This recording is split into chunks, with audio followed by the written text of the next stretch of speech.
we've got a little off the top because we do talk about A24 quite a bit, and there's been a development with them over the last week, but more so over the last 18 months or so. A24 started around 2013. It had a little bit of seed investment at the time to get them up and running. And they've pretty much run the course of being the biggest independent filmmaker, an absolute powerhouse. It's kind of it's a gold stamp of approval before they even release a trailer. Anything that they bring out is generally looked forward to and held in critical regard.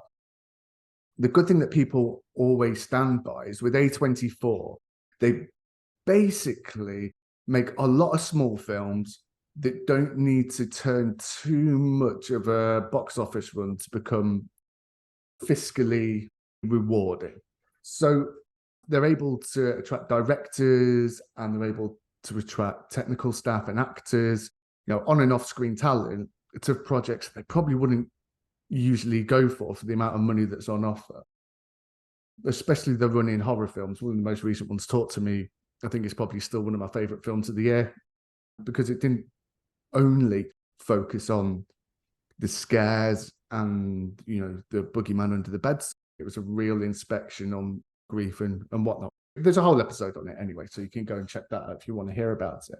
So about 18 months ago, an investment firm called Stripes bought 10% of A24 for $225 million. The company was valued at $2.5 billion. One of the expectations of that investment was Ken Fox, who is one of the partners for Stripes, is now on the board of A24. And in the last 7 days, there was an announcement that A24 are going to be producing or start producing IP films and try and dip their toes into the blockbuster market. For me, it could go one of two ways. It can bring A24 closer to the mainstream, which I think goes against everything we thought they stood for, or it could pull the mainstream closer to A24. For example, if you were to have, let's say, Valerian, or let's say Spawn or something like that, you would rather A24 are in charge of making those films because they would be closer to how you would expect them to be made. Ghost in the Shell was another one. If they're getting into IPs like that, however, if it's to try and catch the coattails of a part of the filmmaking industry that's actually showing considerable depreciating returns, is it going to dilute their brand? It's a real tricky one. I find this to be disappointing, and my view of it, Matt, is that it's likely to be the former. It's likely to pull just think of who's in charge. I think it's likely to pull them closer to the mainstream, which is just such a disappointment. They thrive so much on original filmmaking, one-off filmmaking. That has had an impact. Like, that has emboldened or driven other small presses, like, let's say, Neon. I would imagine they count A24 as an inspiration or as like a model. Like anything else, when you start focusing on IP and blockbusters and fucking franchises, it just dilutes the whole thing. I don't know. I mean, I guess if anybody's going to try this, I would trust them with it. I mean, if they can't pull it off, it can't be pulled off, I guess. And it would be disappointing if they end up if we end up effectively losing them. So I'm a little nervous. Having Ken Fox on the board doesn't say how many voting seats there are existing. And with the addition of Ken Fox may have come with 3 voting chairs. It is disappointing. My initial reaction was complete revulsion because it feels like the biggest after school club that you could ever be a part of. And we've had 10 years of supremely executed films, and it saddened me because they were used as the benchmark of why does Hollywood need to have $250 million production budgets that need 800 to break even? Wouldn't you be better doing 8 smaller films and making a bit of profit on each of them? But because of the shareholder model, you always need to earn more money to keep the dividends coming to increase the share price. So there's always a pressure to go bigger and bigger and bigger to get more and more profit. That year where Disney, through its various studios of having $8 billion films in 1 year, that isn't where films are anymore. Those big IPs are, Fast and the Furious, the Pixar stuff, the recycling of Disney IP. I mean, Aladdin made $1 billion. You think of the way that the MCU's going, the way that the gap between Infinity War and Endgame pulled up Captain Marvel and Aquaman to being billion-dollar films. That's not the shape of the landscape anymore. There's been failure after failure after failure because people were prepared to hang on the coattails of the last success with IPs like Fast and the Furious. Star Wars hasn't had a film in a heck of a long while. So you question the reasoning behind it. If all they're doing is upping their production budgets from between, say, 5 and 25 million, the most expensive film they ever made was Beau is Afraid, and that cost about 35 million. No chance. It was a complete glory project. It was Ari Aster, wasn't it? Mm-hmm. Yep. And Joaquin Phoenix, was it? Yeah. Yeah. So I never saw that film because I just thought that it would be too intense.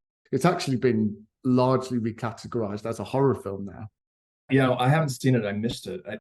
It might have had a very short run here. Yeah. I want to see it. I'm interested in it.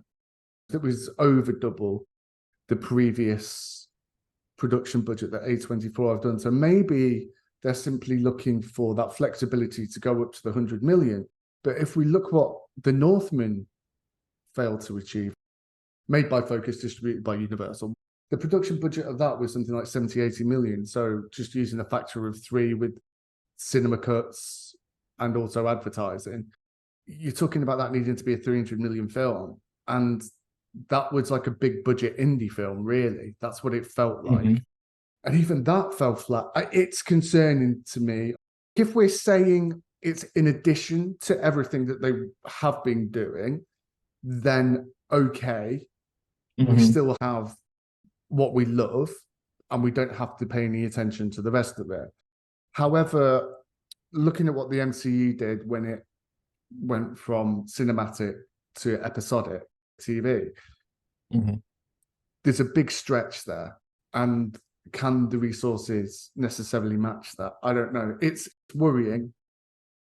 I'm only thinking the amount of failed IPs, let's say, for example, Deadly Class, let's say, for example, because they've really been pushing into TV as well, haven't they, with things like Euphoria, A24 have. So if you think of the way Deadly Class only made 1 season, great TV, the way that Outcast only had 2 seasons, the Robert Kirkman adaptation. If we're saying they're going to take indie comic IPs, for example, and then turn them into a sustainable TV series, I can be on board with that. But when you hear, if they just said IP exclusively from Blockbuster, it's when you hear IP and Blockbuster in the same sentence that it becomes incredibly concerning. Even if it succeeds, assume that that's what it is, and I want to develop IP in the way that we think of IP. Let's say it succeeds. Well, great, that's nice, except at that point, what is the point then for them to make a film like The End of the Tour, the David Foster Wallace film? That was just a one-off, a beautiful movie about his last tour promoting the book Infinite Jest. Like a great movie, a one-off, like a small story.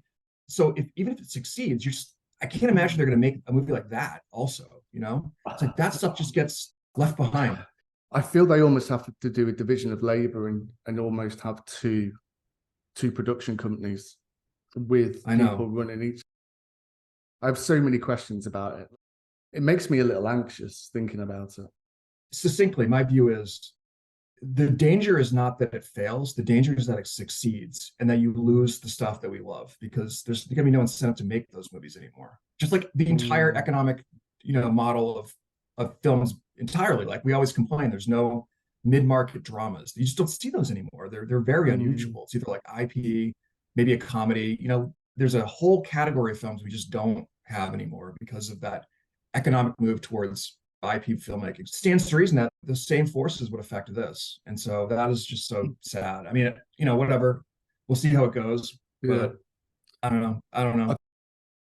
The only working example we have is Fox and Fox Searchlight. I don't know.